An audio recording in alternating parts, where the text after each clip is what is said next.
کتاب کا عنوان ہے جہاں آباد کی گلیاں. مصنف ہیں جناب اصغر ندیم سید صاحب. اس سیشن کے ماڈریٹر ہیں جناب ناصر عباس نیئر صاحب، جن کا نام کسی تعارف کا محتاج نہیں، کئی تنقیدی کتابوں کے مصنف اور اردو کے پروفیسر. میں درخواست کروں گا ڈاکٹر صاحب سے کہ شرکاء کا تعارف کروا کے سیشن کا آغاز کریں. بہت شکریہ. بسم اللہ الرحمن الرحیم. بہت شکریہ عمیر لودھی صاحب، آپ سب کو اس سیشن میں خوش آمدید. جیسا کہ عمیر صاحب نے اعلان کیا کہ یہ کتاب کی رونمائی ہے، یہ ناول ہے جناب اصغر ندیم سید صاحب کا، جہاں آباد کی گلیاں. اصغر صاحب کسی تعارف کے محتاج نہیں ہیں، پاکستان کے مشہور اور ممتاز ڈرامہ نگار ہیں، شاعر ہیں اور ناول نگار. گزشتہ چند سالوں سے وہ مسلسل کہانیاں لکھ رہے ہیں، ناول لکھ رہے ہیں اور اس کے ساتھ ساتھ خاکے لکھ رہے ہیں. تو ان کے خاکوں کی کئی کتابیں آئی ہیں اور وہ بھی بہت اہم ہیں، اور وہ خاص طور پر ہماری جو پاکستان کی ادبی تاریخ ہے اس کو وہ مرتب کر رہے ہیں. وہ شخصیات پر اگرچہ ہیں لیکن ان میں اس سارے زمانے کو پیش کیا گیا ہے، اس زمانے کے ادبی، سیاسی اور سماجی رجحانات کو پیش کیا گیا ہے، شخصیات کا تجزیہ کیا گیا ہے. اسی طرح انہوں نے ناول لکھنے شروع کیے. ٹوٹی ہوئی تناب ادھر پہلا ناول آیا، اس کے بعد دشت امکان، اور ابھی حال ہی میں یہ نیا ناول جہاں آباد کی گلیاں. ان کے تینوں ناولوں میں ایک چیز مشترک ہے اور وہ ہے کہ یہ سب پاکستان سے متعلق ہے، جنوبی ایشیا کی تاریخ سے متعلق ہے. جس ناول پہ ہم آج گفتگو کرنے جا رہے ہیں یہ جنرل ضیاء کے جو 11 برس تھے ان 11 برسوں کا یہ احاطہ کرتا ہے، اور اس تاریخ کو ایک فکشنلائز کیا ہے، جس کو شاہ صاحب خود کہتے ہیں کہ یہ فیکٹ اور فکشن کا ایک امتزاج ہے. لہذا وہ اپنے فکشن کو جب اس کی کرتے ہیں، اس کو ڈیفائن کرنے کی کوشش کرتے ہیں تو اس کو کہتے ہیں کہ یہ فیکشن ہے. اب یہ فیکشن، اور اس سے پہلے ہمارے یہاں تاریخی ناول نگاری کی روایت رہی ہے، تو لیکن تاریخی ناول اور فیکشن میں فرق ہے. آگے چل کے اگر وقت ملا تو اس پہ گفتگو کریں گے. تو میں زیادہ وقت نہیں لیتا. شاہ صاحب سے میں ایک سوال کرتا ہوں، کیونکہ ہم اس ناول پہ پہلے بھی 2-3 جگہوں پہ گفتگو کر چکے ہیں، تو میں چاہتا ہوں کہ کسی نئے اینگل سے اس پہ بات کریں.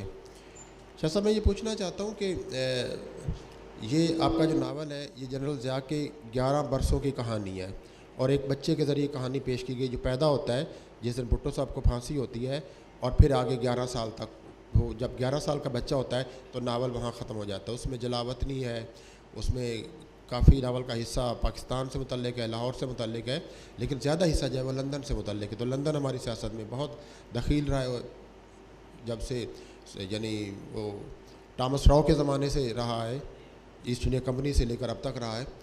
تو آپ کیا یہ سمجھتے ہیں کہ ان 11 برسوں یہ اتنے ہماری پاکستانی تاریخ میں اہم تھے کہ آپ نے اس کو خاص طور پر ناول کا موضوع بنایا؟ اور کیا آپ سمجھتے ہیں کہ اب اس وقت ہم زمانے کو جی رہے ہیں، اس زمانے پہ ان 11 برسوں کا کوئی ایک آسیب نما یا اس کا سایہ اب تک موجود ہے، اس لیے آپ نے اس کو موضوع بنایا؟ بہت شکریہ. خواتین و حضرات، آپ سب کا شکریہ. بڑے اہم دوست یہاں موجود ہیں. میرے لیے بہت عزت کی بات ہے کہ آپ سب آئے ہیں، اور دوسری عزت کی بات کہ اس ناول پر میرے ساتھ ناصر عباس نیئر گفتگو کر رہے ہیں، جن کے بارے میں آپ جانتے ہیں کہ بڑا گہرا شعور رکھتے ہیں ادب کی تقریباً سب اصناف سے متعلق. تو یہ جو سوال ہے یہ بڑا اہم ہے، کیونکہ اس ناول میں ضیاء الحق کے 11 سال، اصل میں میری نسل جس کے نمائندے یہاں بھی بیٹھے ہیں، ان سب نے ان 11 سالوں کو جو جبر کے مشکل سال تھے ان کو نہ صرف جھیلا بلکہ ریزسٹ کیا اور لکھا. یہ اہم بات تھی. میں اس ٹیم میں شامل تھا، ان لوگوں میں شامل تھا جو نیا استعارہ بنا رہے تھے، نیا میٹافر بنا رہے تھے اور لکھنے کے نئے راستے نکال رہے تھے. ادیب پر یہ وقت مشکل تو ہوتا ہے لیکن اس کے لیے یہ آسان ہو جاتا ہے جب وہ تحریر کے نئے سے نئے راستے چن لیتا ہے یا نکالتا ہے یا اس کو ایکسپلور کرتا ہے. اور تو ہم سب نے ایکسپلور کیا کہ کس طریقے سے بات کرنی ہے. تو وہ تو ایک لمبی بات ہے, میں اس پہ نہیں جاتا. کہ میں نے اس ناول میں پاکستان پر جو کچھ بیت رہی تھی وہ اپنی جگہ, وہاں سے میں نے ناول کو ٹرانسینڈ کیا ہے لندن میں, اور پھر ناول لندن ہی میں رہتا ہے. اس کی دو وجوہات تھی. ایک تو یہ کہ یہ وہ زمانہ ہے 80 کا جب جو نقل مکانی ہو رہی تھی یا ہو چکی تھی, اس میں جو لوگ پاکستانی وہاں پر موجود تھے وہ اپنے اپنے کاروبار اور اپنے اپنے وجود کے نئے نئے طریقے وہاں ڈھونڈ رہے تھے. یہ بڑا سگنیفیکنٹ وقت تھا. پھر جو لوگ جس جہاز میں ضیاء الحق نے جن لوگوں کو جبرن بھیجا تھا لندن, کہانی وہاں سے شروع ہوتی ہے. اب ہوا کیا تھا کہ جہاز کا اغوا ہوا اور اس کے نتیجے میں ایک لسٹ آئی کہ ان لوگوں کو جیلوں سے رہا کیا جائے اور ان لوگوں کو باہر بھیجا جائے. اب ان میں وہ لوگ بھی تھے جو ملک نہیں چھوڑنا چاہتے تھے. اصل ایشو یہ تھا کہ ان کو راتوں رات جیلوں کے اندر بیدار کیا گیا, چونکہ ان میں ہمارے دوست تھے سارے, ان میں شاعر بھی تھے. تو ان کو جب بیدار کیا گیا اور کہا گیا کہ اسی طرح نکلو, تو وہ لوگ اسی طرح رات کو نکلے اور وہ روتے ہوئے نکلے کہ یہ کیا ہو رہا ہے, انہیں بتایا بھی نہیں گیا. تو وہ لوگ ان کو جہاز میں بھر کے پہلے شام یا کسی ملک میں وہاں پر چھوڑا گیا, پھر وہاں سے تو جس عذاب سے وہ گزرے وہ کسی کو زیادہ پتہ نہیں ہے, کیونکہ ان لوگوں میں سے کسی کی بایوگرافی میں نے نہیں دیکھی. اگر ہو تو میں کہہ نہیں سکتا. تو وہ جو عذاب تھا اس عذاب کو دیکھنا ضروری تھا. اور اس کے وز ایک اور بات بہت اہم تھی کہ اسی زمانے میں پیپلز پارٹی کی گورنمنٹ تھی, سب کو معلوم ہے. تو عذاب پیپلز پارٹی کی گورنمنٹ پہ آیا اور اس کے لیڈرز پہ آیا. ان میں سے جو لیڈرز کے بہت مالدار تھے انہوں نے خود ساختہ جلا وطنی اختیار کی, کیونکہ انہیں معلوم تھا اب سیاست ہمارے ہاتھ میں ابھی فوری طور پر آنے والی نہیں ہے. تو وہ لوگ, ان کے آلریڈی اپارٹمنٹس وہاں پہ تھے. جو بات آپ نے کی ہے کہ آج سے اس کا کیا ریلیشن شپ ہے, وہ یہ ہے کہ آلریڈی اپارٹمنٹس ان کے ادھر تھے اور وہ لوگ وہاں پر چلے گئے تاکہ وہ یہ وقت جو مشکل وقت ہے پارٹی ورکرز کو چھوڑ کے وہاں آرام سے رہیں, اور جب حالات سازگار ہوں جہاز پکڑیں واپس آ جائیں. یہی روایت آج تک جاری ہے کہ جو ہی مارشاء اللہ لگتے ہیں. اچھا, اور مارشاء اللہ کب نہیں لگتے؟ یعنی 75 سال کی زندگی یہ فوجی آمریت ہی کی کا عرصہ ہے. وہ چاہے بیچ میں وقفے آئے ہیں, وہ وقفے کمپرومائزڈ ہیں, وہ وقفے بھی ان کی منشا کے مطابق ہیں تاکہ ڈیفیوز کیا جائے نفرت کو. تو یہ کسی سے ڈھکی چھپی بات نہیں ہے. وہ تسلسل جاری ہے. تو اس پوائنٹ آف ویو سے جو جلا وطن ہو کے خود ساختہ گئے, واپس ہو کے آ کے ہیرو بھی بنے, ہار بھی پہنے, جبکہ وہ خود گئے تھے اور خود جو کچھ انہوں نے وہاں کیا اس ناول میں اس کی پوری تفصیل ہے. میں نے کوئی چیز نہیں چھوڑی کہ وہاں کیا ہو رہا تھا. اور اس میں چونکہ میں ایک چشمدید بھی تھا, کیونکہ میں وقفے سے وہاں جا رہا تھا اور چیزیں دیکھ رہا تھا, اس لیے میں نے یہ سوچا کہ یہ ایک فینومنا ہے, یہ کوئی ایک واقعہ نہیں ہے. یہ لندن کی ایک رات جو سجاد ظہیر کا ہے, اگر آپ اس کو, ظاہر صاحب نے پڑھا ہوگا کہ اس میں کس طرح جو نوجوان ہیں طالب علم ایک پب میں بیٹھ کے غور کر رہے ہیں اور سوچ رہے ہیں پاکستان کا, ہندوستان کے مستقبل کے بارے میں, اور پھر وہ ترقی پسند تحریک کس طریقے سے آئی. تو اسی طرح باشعور رائٹر یا باشعور ادیب جو لندن کی اس ساری واردات کو جانتے ہیں وہ بہتر لکھ سکتے تھے. میں نے فارغ بخاری سے ملا, میں شہرت بخاری سے ملا, یہ دونوں وکٹم تھے اور دونوں کو بھیجا گیا تھا. شہرت بخاری تو نہیں جانا چاہتے تھے کیونکہ ان کی بیگم جیل میں تھی، اور اس سے کہا گیا، اس نے کہا میں نہیں جاؤں گی جب تک میرے فیملی کے لوگ نہ جائیں، تو پھر ان کو اٹھایا گیا اور وہ بھی گئے. یہ بہت سارے اور کردار بھی ہیں. تو جن حالات میں وہ رہے وہ بڑے خوفناک تھے. ان کو رکھا گیا تھا. میں جب فارغ بخاری سے ملنے گیا، اس کا ذکر نہیں ہے اس میں، لیکن ایک اور طریقے سے اس سارے ماحول کا ذکر ہے کہ جو ان کو الاٹ ہوئے تھے اپارٹمنٹس، وہ تھے جو بیرکس تھیں سیکنڈ ورلڈ وار کی. ان بیرکس میں کیا تھا؟ ان میں ہیٹنگ نہیں ہوتی تھی، ان میں دوسری سہولتیں نہیں ہوتی تھی. تو چونکہ یہ وکٹم تھے اور یہ پولیٹیکل اسائلم لے کے گئے تھے، ان کے رائٹس اس طرح نہیں تھے جس طرح کہ ایک پولیٹیکل اسائلم لیتا ہے، وہاں پہنچتا ہے اور اس کا کیس لڑا جاتا ہے. وہ نہیں تھے ان کو رائٹس. تو وہ سارے حال ابھی بھی 2024 میں بھی جو لوگ اس وقت گئے تھے ان کی اولادیں ابھی بھی معمولی اپارٹمنٹس میں رہ رہی ہیں. اور اس کے مقابلے پر ایون فیلڈ بھی کھڑا ہے، اور اس کے مقابلے پر دوسری پارٹیوں کے اپارٹمنٹ بھی یہ ایون فیلڈ صرف ایک ایون فیلڈ نہیں ہے، پیپلز پارٹی کے بھی ایون فیلڈز ہیں، سب کے ہیں. اب ظاہر ہے کہ کسی کے معمولی کم ہے، کسی کے زیادہ ہے. تو اس وجہ سے اس ناول کی ایک سگنیفیکنس پولیٹیکل فیوچر کے پوائنٹ آف ویو سے تھی. ایک سوال میں کرنا چاہتا ہوں. یہ تو تاریخ کی بات ہو گئی جو ناول کے فن سے متعلق ہے.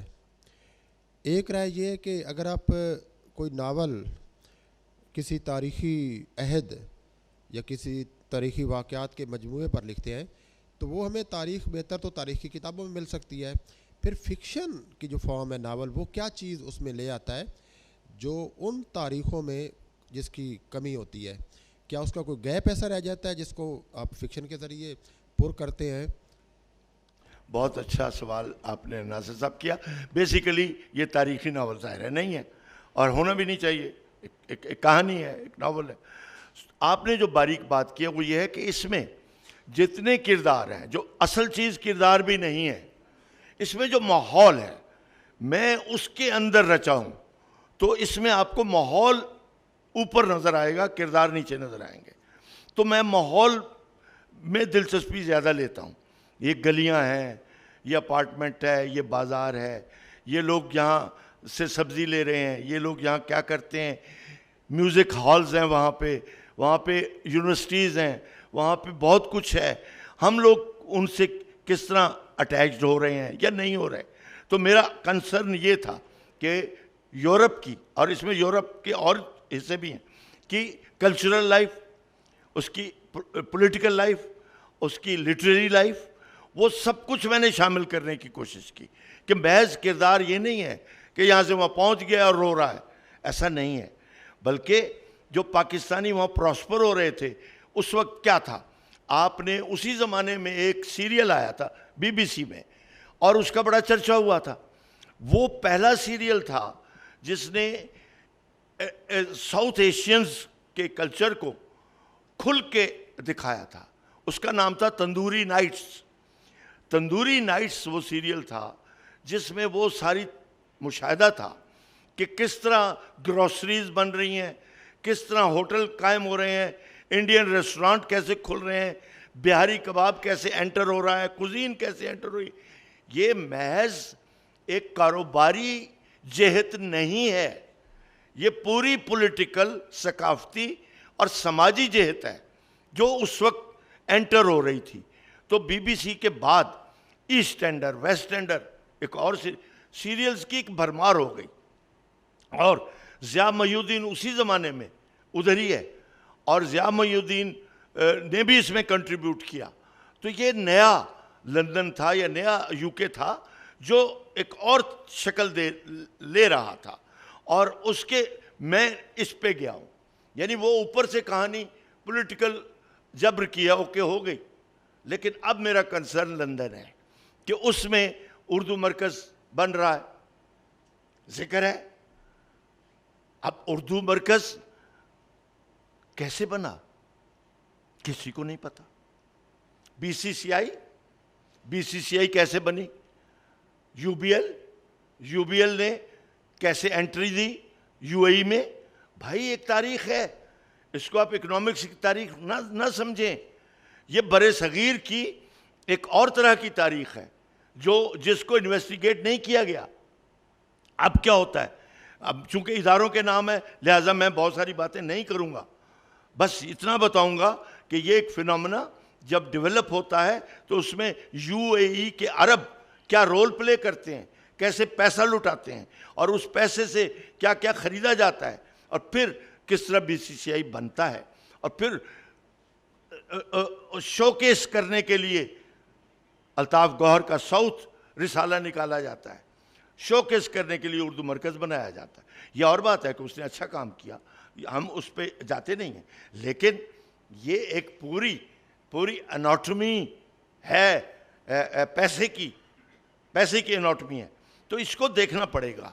بہرحال تو میری اصل میں نظریں ان چیزوں پہ بھی تھیں, تو اس لیے اس کے اندر آپ کو بین السطور بڑی کاٹ نظر آئے گی, بین السطور سٹوری ایک اور لیئر میں نکل رہی ہوگی.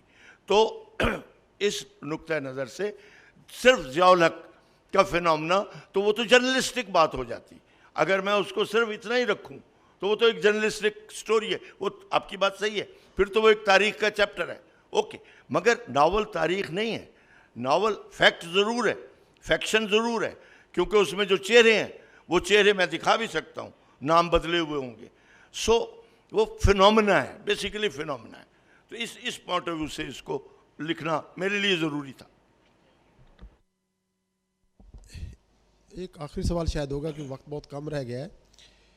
آپ اپنے گفتگو میں بھی اور تحریروں میں بھی اس بات کا بہت ذکر کرتے ہیں کہ مصنف کو پوزیشن لینی چاہیے. یعنی اگر آپ فیکٹس کو بھی بیان کر رہے ہیں تو فیکٹس کو محض فیکٹس کے طور پر بیان نہ کریں, بلکہ اسے ایک مصنف کے موقف کی روشنی میں پیش کریں. تو دنیا کو پیش کرنے میں موقف رائٹر کا بہت ضروری ہے.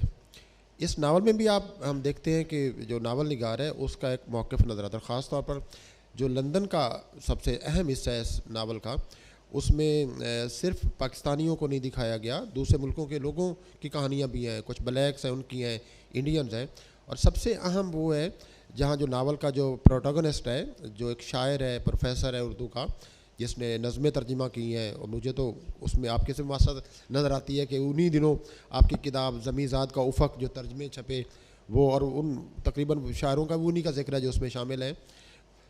تو اس میں آپ جو دکھاتے ہیں کہ اس کا جو تعلق ایک قائم ہوتا ہے ایک بنگالی ہندو لڑکی سے, دیپتی سے, جو ایک رقص کرتی ہے, اور جو شاعر ہے خود وہ شاعر جو جس طرح کی شاعری لکھ رہا ہوتا ہے پاکستان میں, وہاں جانے کے بعد شاعری کا ایک نیا کردار دیکھتا ہے.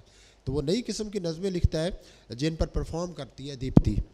تو اس سے چونکہ وہ بنگال سے تعلق ہے, ہندو ہے, تو کیا ہم یہ کہیں کہ اس میں آپ کا جو جس کو میں کہا پوزیشن کی بات کرتے ہیں, تو یہ کیا ایک ناول نگار کے موقف کے طور پر لیا جا سکتا ہے کہ یہ جو ہمارے ہاں جبر ہے, جو آمریت ہے, اور جو ایک ہندوستان کو ڈیوائیڈ کے بعد جو اس میں اب تک مخاصمت اور مخالفت ہے, تو اس کو آرٹ اور شاعری کے ذریعے کہیں آپس میں ملایا جا سکتا ہے؟ بالکل صحیح ہے. میں بیسیکلی پوزیشن لینے کی جو بات ہوئی تو میں سمجھتا ہوں پوری دنیا کی کسی بھی زبان کا ادب ہو یا کوئی بھی ادب ہو, ہر ادب بنیادی طور پر کوئی نہ کوئی پوزیشن لیتا ہے, ورنہ وہ ادب نہیں ہے.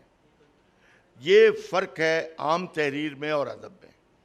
ادب اگر ہے تو اس کا میرٹ ہی یہ ہے کہ وہ پوزیشن لیے ہوئے ہوتا ہے. ایک محبت کی شاعری کرنے والے نے بھی پوزیشن لی ہوئی ہے اس سماج سے نفرت کے خلاف, برائیوں کے خلاف, غلط ماحول کے خلاف, بدصورتی کے خلاف اس نے پوزیشن لی ہوئی ہے. اور کسی بھی طرح کا ادب ہو بیسیکلی ایستھیٹیکل ہے, اس کا ایستھیٹک سے تعلق ہے. وہ اس کی فنی ایستھیٹک ہے, اس کی جمالیات ہے, یا اس کے موضوع کی جمالیات ہے. اس کے بغیر لٹریچر نہیں ہے. ایک تو یہ بات, ہم ترقی پسند تھے, ہیں, اور ہمارا سارا سفر ترقی پسندی کا ہے. اب اس کا نام کچھ بھی کر لیں یا کیسا بھی کر لیں، ہم نے آنکھ کھولی ہے اسی ماحول میں جس میں ہم نے غلط تاریخ پڑھائی ہے، غلط تاریخ پہنچائی ہے دوسروں تک، اور آج تک کوئی پارٹیشن کے اوپر صحیح تاریخ لکھی گئی ہیں، میں یہ نہیں کہہ رہا، لیکن یہاں نہیں پڑھائی گئی، یہاں اس کو مانا ہی نہیں گیا، اور طرح طرح کے مختلف پرسیپشنز دے کے آپ نے بہلایا ہے، قوموں کو بہلاتے رہے ہیں۔ سو ان ساری منافقتوں کے خلاف میرے ناول ہیں۔ اب وہ فنی طور پر کیسے ہیں کیسے نہیں ہیں، میرا شاید مجھے اس پہ بات بھی نہیں کرنی، مگر میں بہت واضح ہوں کہ یہ اس طرح سے ہونا چاہیے۔ اب رہ گئی بات کہ جب میں لندن میں ایک پولیٹیکل واقعے کے ساتھ انٹر ہوا ہوں، تو اب میرا مسئلہ صرف وہ واقعہ نہیں ہے، اب میرا مسئلہ وہ پورا لندن بھی ہے۔ اب اگر آپ دیکھیں تو ایک گلوب ہے، لندن بھی ایک گلوب ہے جہاں ساری قومیتیں ہیں، جہاں سارے ملکوں کے لوگ ہیں، وہاں ہر طرح کی ثقافتی سرگرمیاں ہیں، لٹریری سرگرمیاں ہیں، وہاں سینٹرز ہیں، وہاں یونیورسٹیز ہیں۔ میرا مسئلہ وہ سب ہے۔ تو اس پوائنٹ آف ویو سے میرے اور بہت سارے کردار اس میں آئے ہیں، اور میں یہی چاہتا تھا کہ جو ایک لندن کا شعور ہے وہ اس کتاب میں آ جائے کسی نہ کسی طرح، تو وہ کوشش تھی میری۔ اس میں ایک بنگالی کردار، اور میں چونکہ فلم کے میڈیم سے بھی تعلق رکھتا ہوں، تو میں نے ایک چیز تجربہ کی کہ 4 وہ بیسک آرٹ تھے جنہوں نے ایک میڈیم میں وجود پایا۔ وہ 4 آرٹ تھے: poetry, music, performance, story telling. ان سب کو تھیٹر میں جگہ ملی، اور تھیٹر وہ فارم ہے جس نے ان 4 بڑے جو آرٹس ہیں ان کو قابو کیا، اور اس کی پرفارمنس آج بھی پوئٹری کے بغیر تھیٹر نہیں ہے، میوزک کے بغیر تھیٹر نہیں ہے، کہانی کے بغیر تھیٹر نہیں ہے، پرفارمنس کے بغیر تھیٹر نہیں ہے، اور وہی اس دنیا کے ارتقاء کا ایک بنیادی سبب ہے تھیٹر، کہ جس نے ان سارے فنون کو ساتھ لے کے تو ایک جگہ لیا، اور پھر ان فنون نے فلم میں جگہ پائی، اور فلم کے جو بڑے لوگ ہیں انہوں نے لکھا ہے کہ اگر تھیٹر نہ ہوتا تو ہم کہاں جاتے، کیونکہ یہ سب کچھ ان کو ورثے میں ملا، اور اسی سے انہوں نے ایک نیا میڈیم کھڑا کیا۔ اس وجہ سے میں سمجھتا ہوں کتھک تو ہے ہی سٹوری ٹیلنگ، بھارت ناٹیم ہے ہی سٹوری ٹیلنگ، تو جتنے ڈانس کے اسلوب ہیں ان سب کا پوئٹری سے بھی تعلق ہے، ان سب کا میوزک سے بھی تعلق ہے، ڈانس کا ان سب سے تعلق ہے۔ تو سٹوری ٹیلنگ اٹ سیلف ایک بہت بڑا دنیا کا ورثہ ہے، ہیریٹیج ہے سٹوری۔ تو جب سٹوری ہیریٹیج ہے تو پھر اس کے جتنے میڈیمز ہیں ان سب کی قدر بھی ہونی چاہیے۔ اس پوائنٹ آف ویو سے میں نے اس پوئٹ کو ایک نیا راستہ دیا کہ پوئٹری جو مزاحمت کرتی ہے تو اس کا بہترین طریقہ یہ ہے کہ وہ سٹوری میں ڈھلے، وہ کہانی میں ڈھلے، اور وہ کہانی میں جب ڈھلے تو پھر وہ زیادہ بڑے آڈینس تک آتی ہے۔ سو وہ پوئٹ پھر کتھک ڈانسر سے رشتہ بناتا ہے، اور اس کے کتھک کے اندر کہانی وہ خود لکھتا ہے، اور وہ کیا لکھتا ہے؟ وہ برے صغیر کے دکھ لکھتا ہے، اور اس نے کیا لکھنا ہے؟ وہ تاریخ کے دکھ جو کسی طرح پورٹرے نہیں ہوئے وہ ان کو لے کے چلتا ہے۔ میں نے اس کی تفصیل بھی بنائی ہے۔ ابھی لاہور میں ایک فیسٹیول میں بھارت ناٹیم کی ایک فنکارہ تھی، اس کا شو ہوا، وہ ہم نے دیکھا، سب نے دیکھا۔ اگلی شام وہ میرے گھر مہمان تھی، تو میری ان سے پھر گفتگو ہوئی، تو انہوں نے وہاں پر ایک چیز پرفارم کی تھی، وہ ایک پوئٹری تھی۔ وہ پھر میں نے ان سے تفصیل سے پوچھی، کہنے لگی کہ یہ 1000 سال پرانی کوئی ملیالم یا کسی اس کی ایک نظم ہے، اس کا انگریزی ترجمہ ہے جس کو میں نے پرفارم کیا ہے۔ اچھا، اس کی 2 لائنیں تھیں، وہ انگریزی میں ہی تھی کہ او مائی لولینا please give me few seconds to convince you that I love you. یہ اس کی 3 لائنیں تھیں. اس کو پھر اس نے پوری کہانی کا روپ دیا اور ود میوزک.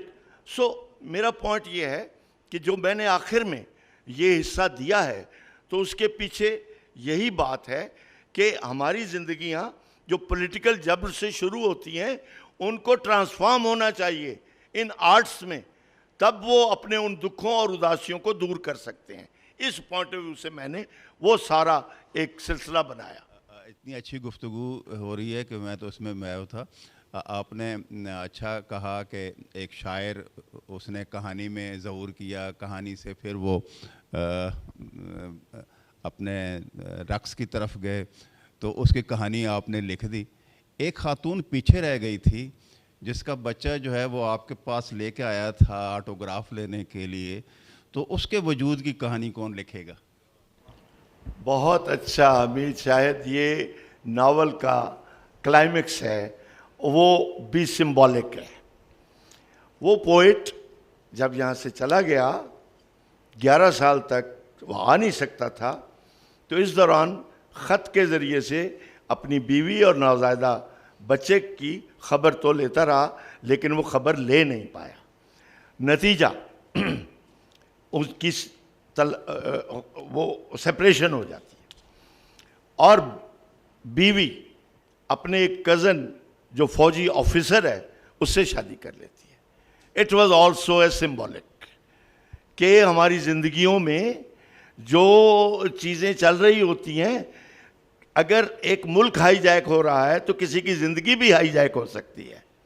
تو سمبولیکلی یہ تھا. اب اس میں اینڈ یہ بنایا گیا کہ اس کی کتاب, وہ پاکستان آتا ہے پرفارم, پاکستان خود نہیں آتا, وہ کتھک ڈانسر کا ایک ایونٹ ہے جو جرمن ایمبیسی کرا رہی ہے, پاکستان سے اس کا کوئی تعلق نہیں, اس کے ساتھ وہ آتا ہے.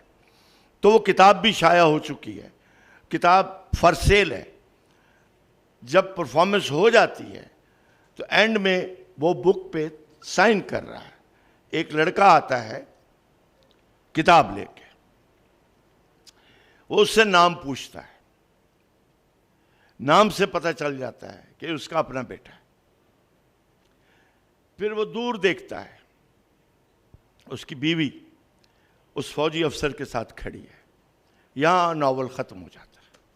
اب اس کا دوسرا حصہ اگر کہو گے تو ہو جائے گا.